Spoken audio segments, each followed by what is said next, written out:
This is Focus, the video news magazine of Toledo Technology Academy, with your host, Maya Nair. It's the start of the second semester, and that means second week, a concept unique to TTA when students in teams participate in a myriad of activities and challenges instead of attending classes. Focus reporter Cordelia Van der Veer takes you to Lunar Base 7. Flappers, the Charleston, speakeasies, and backroom gambling were all a part of the Roaring Twenties. TTA's Student Council recaptured that bygone era with their first homecoming dance and a Roaring Twenties theme. Cecilia Dietsch was there and invites you to the dance that roared. TTA may not have traditional sports teams, but we do have teams that excel in every way. The TTA bowling teams have made us proud, and this year is no exception. Focus reporter Braden Case was at Southwyck Lanes on practice day with the teams in Strikes and Spares. Now, from the campus of Toledo Technology Academy in Toledo, Ohio, here's your host, Maya Nair. Welcome to a new edition of Focus, and to a new year. In an earlier edition, we featured First Week at the start of the first semester. Now, it's Second Week, a week-long program unique to TTA that starts when we come back from winter break. It was a totally new concept, and a science fiction theme, to challenge students. We got off to a late start because of the extended break, but it all came together as usual. Focus reporter Cordelia Van der Veer takes you to Lunar Base 7. For those into sci-fi and the wonderful world of television drama, this year's second week hit the mark. In teams of 5 or 6, students were challenged to consult on a new imaginary TV show that revolved around lunar exploration. It was all hands on deck as 47 teams worked toward creating Lunar Base 7, a TV show employing both science and technology. Right after winter break, a little delayed this year, second week replaced the initial week of classroom instruction with a new theme and assignments. This unique concept of team building started years ago with Ted Richardson, who created and designed both first and second weeks. Once we decided we wanted to do project-based material, somehow I ended up being the guy that had to figure out what we were going to do. So the most recent one, the Lunar Base 7, was one that was developed the last, and it was designed to be more of a humanities-based project rather than just science and math and engineering like most of our projects are. So this one's a little bit heavier on the writing and skills that are involved with that. Teams had to check the scientific plausibility of the show, create scale models, develop characters, build a storyline, and even write TV scripts, hence the emphasis on creativity. This involved researching lunar physics, exploring fuel cell options in the lab, and conducting scientific experiments. A major task was to design the set to scale, and then build a scale model out of any materials they could find. Teams also had to attend morning, after lunch, and late afternoon sessions in the auditorium to get instructions and updates, create individual and team websites, and participate in 3 building activities, including a smoke-filled escape room with only one way out, building a marshmallow tower, and going on a school-wide scavenger hunt.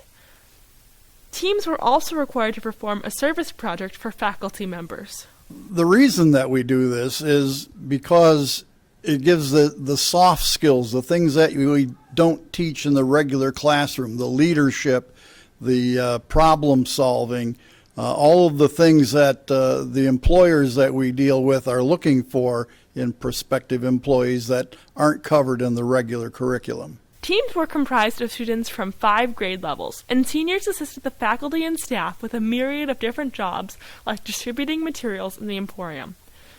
The culmination of the project required team members to be thespians and act out the script they wrote.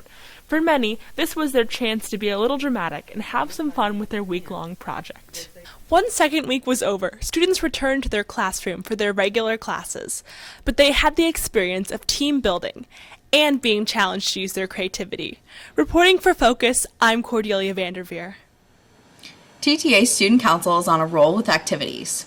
This time, it was a return to the days of Al Capone and the well-kept secret of the speakeasy and prohibition. The first homecoming dance featured a Roaring Twenties theme, and party-goers really got into the spirit of that wild and crazy era, drinking mocktails, playing cards, and dancing the night away. Focus reporter Cecilia Dietsch was there and invites you to the dance that roared. Roaring 20s! Roaring 20s!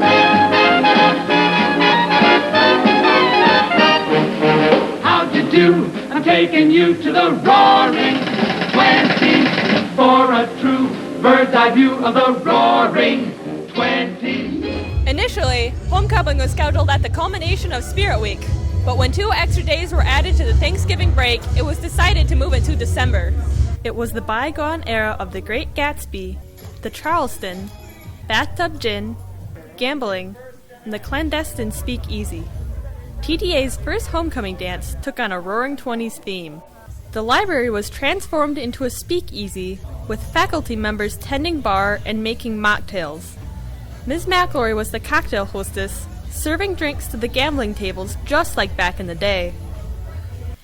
Mr. Tanner, Mrs. Foose, and Mr. Farley were the dealers, playing blackjack and Texas Hold'em. Although it was all in fun and no real money was exchanged, the stakes were high, and it added to the ambiance of the theme. Of course, DJ Kid was on hand to play requests, and all the usual hits brought the flappers and their escorts to the dance floor. The ever-popular Cha-Cha Slide, the Cupid Shuffle, the YMCA, and the Los Del Rio hit, the Macarena, were at the top of the playlist.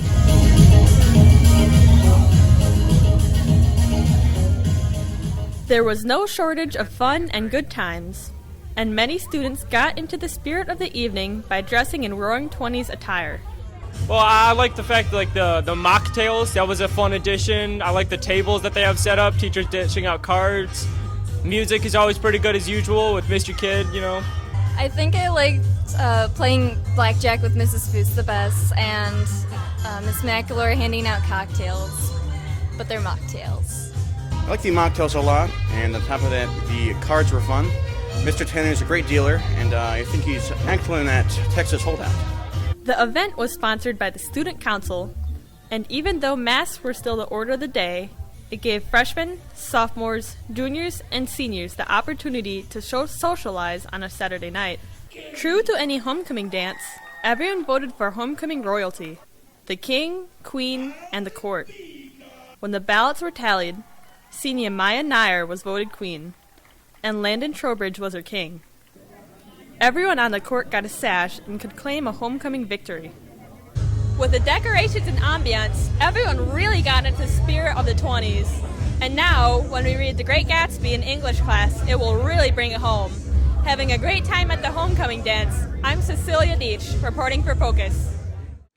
TTA doesn't have traditional sports teams, but we do have teams that are extremely competitive and are often featured on the local BCSN sports channel. It's our 5 outstanding bowling teams. They compete against other area schools, and they are always at the top of their game.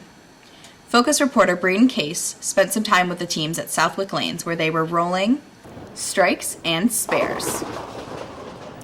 Here at Southwyck Lanes, TTA's bowling teams are practicing for the upcoming games this weekend, and some of these bowlers are really good. There are 19 bowlers in all. TTA has 1 silver division team and 2 gold teams. Both are handicapped. The 2 varsity teams are scratched based on their averages. They practice on Wednesdays and bowl on Saturday mornings. The teams have been featured quite often on BCSN, the local sports channel, on Sunday evenings. In fact, TTA is often the featured teams, and it's great exposure for not just the teams, but for TTA. Their coach for the past 4 seasons is John Behringer, who oversees the practices and encourages the bowlers during the games. Bowling is not recognized as a sport, and it should be. It takes dedication, it's a mental, physical, shot repeatability, lots of practice and dedication. TTA competes against 7 other local high schools: Bowser, Clay, Otsego, Toledo Christian, St. Francis, Northview, and Southview, and the matches get very competitive. 2 varsity bowlers are vying to be on top this year. Zach Saloff is one who has consistently done well. Yeah, my average, I've kind of kept it consistent throughout the whole season at around 200, 195. My highest score that I've ever bowled was about a 286, I believe, close to a 300, choked in the 10th frame. But, I mean, yeah, it's a lot of competition out here in Southwyck Lanes, though. The goal of any bowler is to roll a perfect game, a 300. And Kyle Bowman did that earlier this year at the Travel League at Eastern Lanes. Bowling at 300 was definitely a dream come true for me when it happened. I started bowling when I was around 3rd grade, chasing that dream of bowling at 300. So bowling 12 consecutive strikes was definitely nerve-wracking, especially the last shot. And it was truly just mind-blowing to me. At practice, it's more than just trying to make strikes and spares. Coach Behringer works with the teams on the more difficult challenges, like picking up a split or nailing that one standing elusive 10-pin. Our bowling practices consist of 7 pins, 10-pin practice. It's not all about what is up on the scoreboard. It is practicing shot repeatability and learning our equipment. Now, you may think this looks easy, right? Anyone can make a strike. Okay, it's my turn.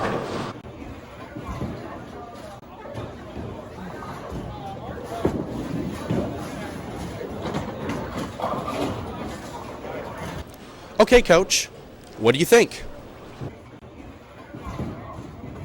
Hey, no guts, no glory. At Southwyck Lanes, I'm Braden Case, reporting for Focus. Well, that's it for this edition of Focus.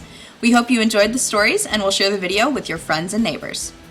We spotlight all the great things happening at TTA because we're TPS and TTA proud.